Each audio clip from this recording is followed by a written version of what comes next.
Mesdames, Messieurs, peuple congolais, pourquoi Jean-Marie Michel Mokoko a-t-il désormais un autre regard euh, sur Jean-Marc Mapingu? Parce que Jean-Marie Michel Mokoko est bien informé que Jean-Marc Mapingu déconne. Il est bien informé que Jean-Marc Mapingu abuse de son image pour faire sa visibilité. Et on ne sait pas pourquoi faire. Troisièmement, Jean-Marie Michel Mokoko est informé que Jean-Marc Mapingu ne joue pas son rôle.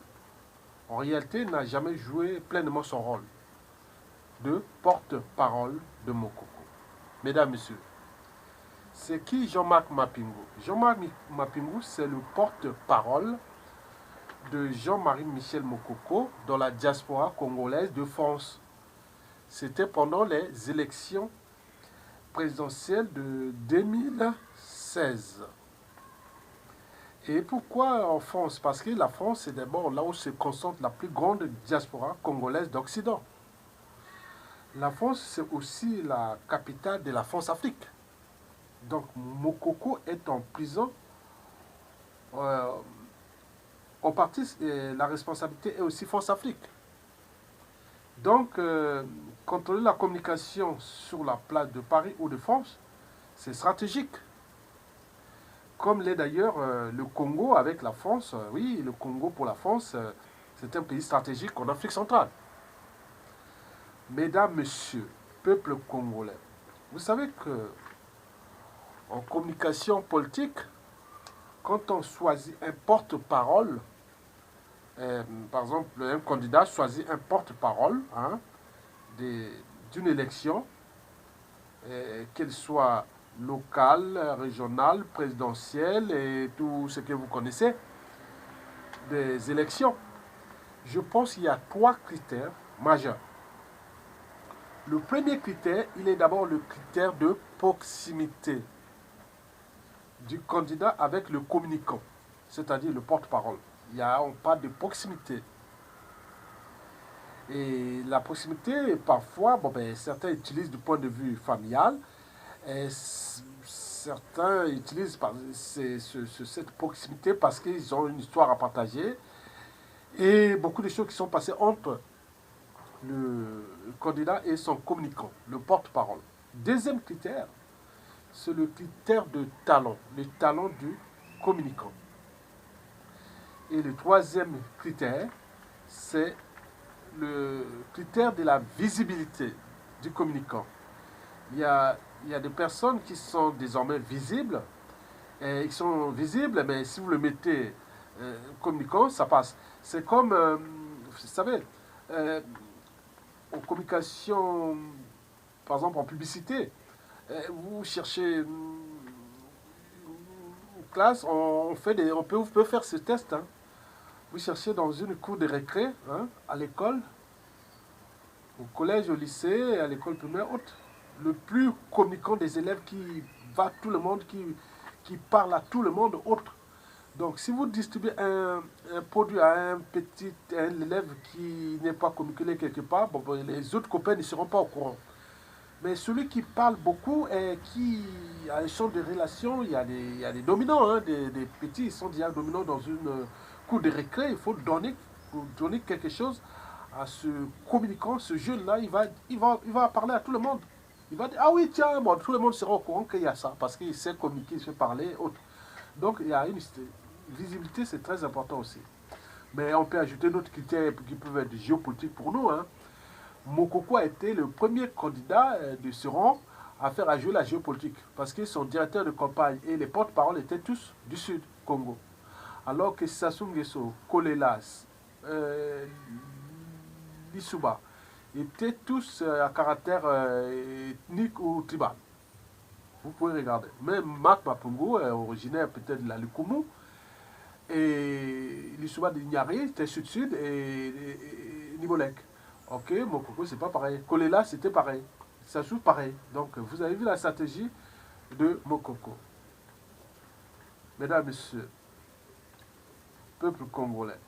Oui. Bon, un porte-parole, bon ben, il est là pour communiquer sur le candidat. Pendant et après, souvent quand il prend le pouvoir, bon ben, il devient souvent... il a un poste clé après, hein, directeur de campagne, directeur de la porte-parole et tout ça, bon ben, ça va loin. Hein. Et donc, dans les cas, bon ben, il est là pour déjà pour communiquer sur la personnalité du candidat et de sa conviction, de sa vie publique, de ses projets et autres. Mais dans le cas de Jean-Marie Michel Mokoko, on n'est plus dans le sens là, on est rentré dans une communication que je définirais comme une communication de crise. Mais d'une autre manière, je ne sais pas, c'est un dictateur qui fait à sa tête, il est soutenu par la France, et qui fait qu'à sa tête, qui risque de fracasser ce pays, et un suicide collectif entre le Congo et la France, parce que la marée monte, et 97% de la population est en défiance, en dégoût de Sassou Nguesso et de sa France-Afrique. Et donc, c'est une communication de crise là. Bien entendu, Jean-Marc Macungou en France, avec là où se trouve la capitale de la France-Afrique, bon, il y a des stratégies de communication, je ne sais pas. On dit que c'est un communicant. Bon. Mesdames et messieurs, peuple congolais. Donc, Jean-Marc Mapingou est déjà depuis 2016 à nos jours, quand il a pris son poste de directeur de campagne, je pense que ça devait être en février. Bon, on a vu que sa note, au niveau de l'image, de la crédibilité et de son rôle émission haute, tout s'est dégradé. Il est parti de 15 sur 20 en février 2016. Aujourd'hui, nous sommes au mois de juin 2019, sa note est autour de 3 sur 20. Ce n'est pas une bonne note. Et pourquoi? Parce que, bon, ben, déjà, au niveau du réseau, et aussi toute cette visibilité, ceux qui sont les durs de Mokoko, et n'oublions pas ceux qui sont des partisans, ceux qui regardent dans un angle et autres, qui sont des communicants, quand tu regardes Jean-Marc Mapingou, bon, ils disent que, bon, ben, d'abord, c'est un opportuniste qui est arrivé là, bon, ben, il a trouvé de bonnes situations, bon, ben, Mokoko était déjà, il y avait une dynamique, bon, donc il est rentré là, n'importe quelle personne en passait porte-parole, il allait toujours être vu ici sur la place de Paris. Mais c'est la suite ou autre qu'il faut voir la suite. Bon. Est-ce que c'était dans quel but aujourd'hui depuis... Bon. Ça, c'est le tout qu'il est opportuniste.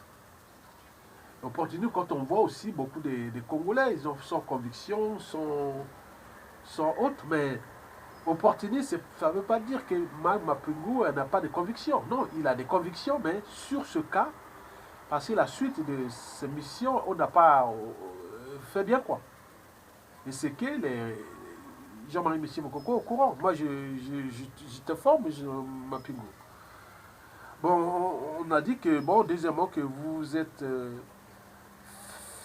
fait une visibilité au profit de la marque, de l'image, Jean-Marie Michel Mokoko, qui commence à bien faire, certaines personnes qui commencent à informer là-bas. Explication.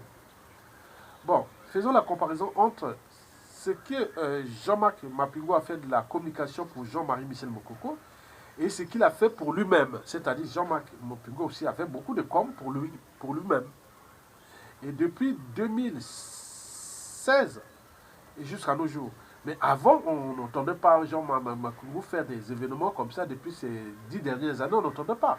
Il s'est sorti comme ça, maintenant là, il devient là, même s'il est en train de se fonder. Donc il faut aller dans le sens de la vérité et de la raison. Un autre regard de Mokoko, ça ne va pas dire que s'il est sorti président, mais il ne va pas te placer dans le rôle qu'il t'avait placé. Tu es un talent, tu es un cadre du pays, et les cadres, il faut toujours protéger les cadres et autres. Donc on pourra peut-être te trouver dans une autre mission qui ne sera pas celle qui a été mise, parce que là, ça a échoué quelque part. Bon, déjà, il faut dire qu'au mois d'avril 2016, après le hold-up électoral, Mokoko était placé en résidence surveillée. Et c'est alors là, on a organisé un meeting, il est parti de je ne sais pas où, la gare de l'Est, à Paris, 10e. On est venu vers la Palais de la République. Et là, c'est là que Mokoko a eu, Marc Mapingou a appelé. Et nous avions fait au niveau de la diaspora, on a partagé ça au niveau de la diaspora. Donc c'était une marche, voilà, on avait fait en avril 2016. Et puis il y a eu aussi, depuis 2016, plus rien. Et on est arrivé en 2018, on a entendu voir une conférence de presse sur le procès qui allait se dérouler en mai 2018. Bon, il y a eu ça. Donc, deux grands événements organisés en 2 ans, entre 2016 et 2018. C'est quand même pour un communicant. Et donc, bon, on a pu par exemple voir aussi que bon, il a fait des collectes de fonds pour les avocats et autres, mais je ne sais pas, on n'a pas eu de comptabilité ni de choses comme ça. Pourquoi on avait fait cette campagne alors qu'il y avait déjà une association, ACB, l'association de Jean-Marie Michel Mokoko, pour qu'il ne s'est pas associé de cette association pour faire la campagne de collecte ou de fonds pour les avocats ou même pour soutenir la dynamique de la résistance et autres. Mais là, il avait faire ça dans un autre réseau hors association de Mokoko. Donc on a trouvé ça bizarre. Et il y a eu quelques passages dans les médias, réseaux, hein, radio, c'est-à-dire radio africaine souvent, et quelques peut-être médias français, je ne sais pas, mais il y a eu 2 ou 3 passages comme ça, en light, quoi, on parle comme ça, voilà. Maintenant, pour lui-même, Jean-Marc Mapingou, depuis qu'il est maintenant, il a eu cette visibilité qu'il est devenu porte-parole de Jean-Marie Michel Mokoko. Et donc là, bon, ça commence déjà pendant les présidentielles françaises en 2017. On a vu Jean-Marc Mapingou s'afficher dans les réseaux de Emmanuel Macron, dans l'équipe de campagne. Il était là partout, affiché, autre. On dit, bah, ça y est, il y a quelque chose qui est là, parce qu'on a dit, oui, Jean-Marc Mapingou, c'est l'homme des réseaux, et autres, on parlait comme ça. Et donc, on a vu les présidentielles passer, et depuis là, plus rien. Tout s'est durci contre Jean-Marie Michel Mokoko et contre le Congo. Et là, cette visibilité qu'il a fait vraiment comme star, on voyait là, pendant les présidentielles, il faut voir les photos, il s'est d'afficher même avec le Macron. Emmanuel Macron, le président, je ne sais pas quelles sont les relations entre eux, on ne sait pas. Il n'a plus rien. Et ce n'est pas tout. Il a fait aussi en 2017 un événement à l'école militaire dans le 7e arrondissement de Paris. On a invité il y avait des officiers militaires, il y a eu beaucoup de gens, du monde, hein, du beau monde là. Et donc là, on n'a même pas invité ni l'association de Mokoko, ni les réseaux, non, pour être là, mais on ne sait pas qu'est-ce qu'était cet événement. Et donc, il y a eu par la suite qu'il y a une Congolaise Congolaise qui s'appelle Clarisse Akwala, il avait fait une vidéo, voilà le bal des formations. Ah, d'accord. D'accord. Donc c'était le bal de formation selon Clarisse Akwala. Et n'oublions pas que quand on parle de la formationnerie, il y a des réseaux. Mais les réseaux servent à quoi? Pour libérer le pays, donc on ne sait pas.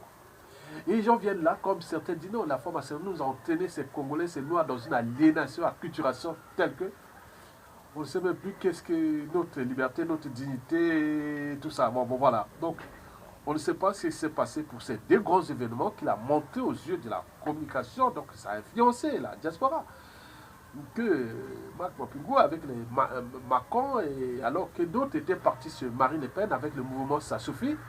Et donc, vous avez des contradictions. Donc, on dit, bon, ben, on a demandé à Jean-Marc Mapingou de demander à Macron de signer un truc, mais pour que, au cas où il prend le pouvoir, ça se dégage, comme l'avait fait Marine Le Pen. Mais là, il n'a rien. Bon, donc aujourd'hui, la situation est là. Donc tout ça, c'est pas bien. Donc l'association même de Jean-Marie Michel Mokoko, là, qui s'occupe de l'image de Jean-Marie Michel Mokoko, Jean-Marc Mapingou n'est ni membre, il n'a jamais participé aussi à ça. Donc c'est bizarre. Bon, conseil, Jean-Marc Mapingou, je te demande seulement de prendre tes responsabilités, car Jean-Marie Michel Mokoko a un autre regard sur toi, qui n'est pas celui de dire non, mais s'il est libéré président ou pas, ou président, je prends le cas président, mais tu auras une autre mission ailleurs, mais ce ne sera plus dans cette mission de communicant, quoi, parce que ça a échoué, ça a échoué. Bon, comme nous en Afrique, on est éclat des doublons, des quintuplons, on croit, bon, ben, on recommence, on va essayer, quoi. Bon, là, il n'y a pas marché. Avec cette visibilité que tu t'es en profité, déjà des événements de 2017, là, attends, mais on se demande qui c'était pourquoi. Bon, il y a aussi, il faut dire que Jean-Marie Michel Mokoko, c'était un militaire. Comme un militaire, bon ben, haut gradé, il a des réflexes, il connaît le sens de l'honneur, du devoir, de la dignité. Il n'aime pas être associé son nom malgré sa souffrance. Il peut mourir là. Il peut être malade, il peut faire ça. Mais ce n'est pas le problème de Moko est rentré dans l'histoire. Mais c'est les Sassou, les Nguesso et les autres dans les haines, les rancunes, les contentieux historiques et tout ce qui est en dormance, un bouillon de culture pathogène ou même un volcan, une bombe à retardement. Et qui est contre ces gens-là.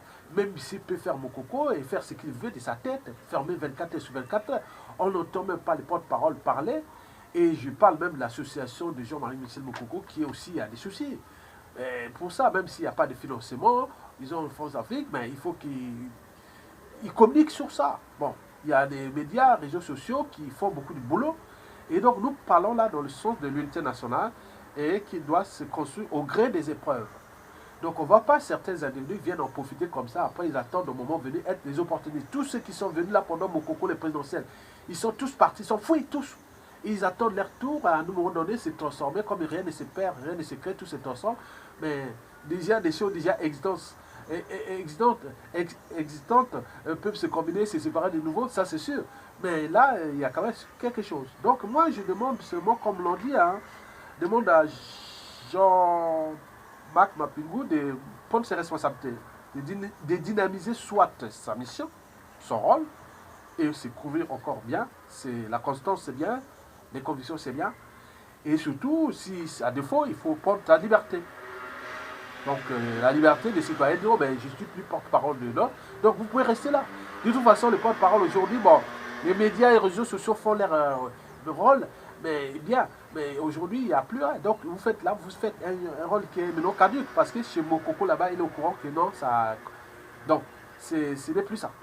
Ceux qui peuvent faire les réseaux, ils peuvent faire, mais le reste, il n'y a plus de crédibilité. Donc, vous savez que la France Afrique cherche un pion. Et ils ont cherché chez Kiki. Ils ont dit Kiki, il risque d'être tué ou même ne pas remplir les intérêts de la France. Donc c'est pourquoi Kiki est zappé par la France Afrique. Ça, c'est les informations que nous avions. Et nous avions les informations que, bon, ben, ils cherchaient un autre pion. Ben, il ne sait pas, on a cherché un peu de placer. Certains ont pensé dans les réseaux que les Mapingu, les Bankou, donc ils ont fait leur truc, bon, donc on parle comme ça, mais c'est pas quelque chose qui va marcher parce que la situation politique du pays est une autre. Je dis que si nous ne prenons pas l'importance de ce qui s'est passé en 2016 et avec ses conséquences qui sont d'actualité, nous risquerons au départ imminent et inévitable de Sassou Nguesso, nous pourrons nous retrouver dans une nouvelle dictature qui sera mixte civile et militaire. Parce que les gens pensent qu'avec les traîtrises, avec tout ce qui s'est passé, avec ce peuple-là, avec tout, on ne peut pas faire une démocratie comme ça. Donc le risque est grand. Donc nous devons chercher à faire sortir le président Mokoko pour que nous rentrons dans une période de transition, de la restauration, où ce monsieur, avec cette crédibilité, déjà cette couverture nationale, et créer cette géopolitique civile et militaire, et tout compagnie. Donc on n'a qu'un seul élément là. Les restes, ils peuvent attendre, ils viendront leur tour, mais ça sera du bordel. Parce qu'il y a eu trop de traîtrises. Et donc, ceux qui attendent ça, bon, ben, vous allez rencontrer ce que vous voulez. Donc, Jean-Marc Mapingou, c'est un conseil. Le général a un autre regard vers vous, vers toi. Donc, à toi de prendre tes responsabilités, soit dynamiser ton rôle et ta mission, et voir cette visibilité. À défaut, prendre tes responsabilités. Non, je ne suis plus porte-parole. Et à ce moment, ce sera tranquille comme ça. Et tout ce que tu feras, c'est à ton nom, à ton... Donc, il ne faut plus faire ce mélange de gens parce que ça fait la confusion. Et qu'à côté et autres. Donc comme je suis là pour informer, alerter, éveiller les consciences et autres, donc je pense que le message est passé. Et pour le reste, tu es un cadre congolais. Et si à Libération, tu auras tout ton rôle, ta mission et autres, comme j'en ai parlé aux Alem à Bankou, qui ont des rôles aussi à jouer après tout le monde. Donc on a besoin de cette matière grise, mais on veut des gens qui ont des convictions. Il faut aller dans ça parce que vous allez retrouver avec des gens qui ont des convictions. Et vous pouvez aller loin parce que la conviction que nous, on peut critiquer, on peut faire tout. Mais ce n'est pas dire, ah oui, mais tu deviens dangereux, tu fais... Non, ce n'est pas ça. Parce que certaines personnes qui ont des réflexes d'un autre temps, quand on les critique, ils deviennent là, comme on l'a dit, ah oui, les réseaux, mon coco, les gens, ailleurs, ton gars me critique, ceci, etc. Non. Donc, ce n'est pas ça. C'est pour éveiller parce qu'on s'est fait avoir en 2016 et en 2015 déjà, et jusqu'à nos jours. Ce n'est pas encore terminé. Et donc, il faut vraiment se structurer avec les gens qui ont la même mission, parce qu'à ce moment-là, on sera libre et libre. Donc, la diaspora est dynamique et tu sais que tu as ton rôle et tu es obligé de dynamiser tes missions. À défaut, il faut arrêter. Merci.